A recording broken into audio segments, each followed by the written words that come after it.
Abot hita na antas ng tubig baha sa barangay Mangkup, Calasiao, Pangasinan, problema ng mga residente at motorista. Yan ang balitang tinutukan live ni Sandy Salvacio. Sandy? Chris, hanggang ngayon ay nagsasagawa pa rin ng clearing operations ang mga otoridad sa ilang mga lugar dito sa Calasiao.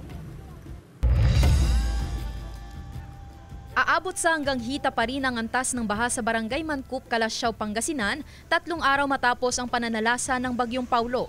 Ang ilang residente nakasuot na ng waders dahil hindi nakakayanin ng bota dahil sa taas ng baha. Pati light vehicles hindi na makadaan sa nasabing kalsada. Pag umuulan talaga, ganito na. Pag yung tumoid na yung tubig dyan sa kabila, yun na. Mas malakas dito, mas malalim pa hanggang leeg. Lalo nung nagawa na yung kalsada, nung mas lalong lumalim dito. Sa tansya ng mga residente, matagal pa bago tuluyang humupa ang baha.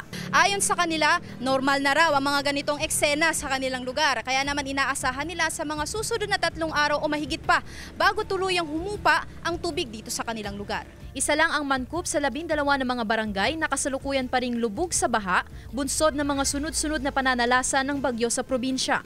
So far po, ang monitoring natin nasa 3 feet po yung pinakamataas, 3 to 4 feet po. Meron po kasi tayong monitored na abot hanggang bewang yung tubig baha sa kanilang area. Although ito naman po ay isolated doon sa pinakamababang area doon sa barangay. Base sa monitoring ng MDRRMO, unti-unti na raw bumababa ang antas ng tubig baha sa ilang barangay. Kasabay rin ito ng pagbaba ng water level sa Marusay Sinukalan River, pero nananatili pa rin ito sa critical level. Nasa 9.3 feet above normal po tayo. Although ito ay above critical level pa po, based po sa ating monitoring over the weekend, tuloy-tuloy yung pagtaas niya. And itong morning lamang po, na-observe natin na meron pong bahagyang pagbaba sa level ng tubig sa ating ilog.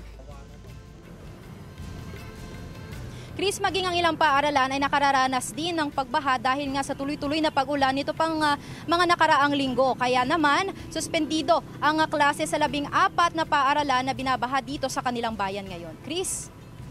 Maraming salamat, Sandy Salvacio.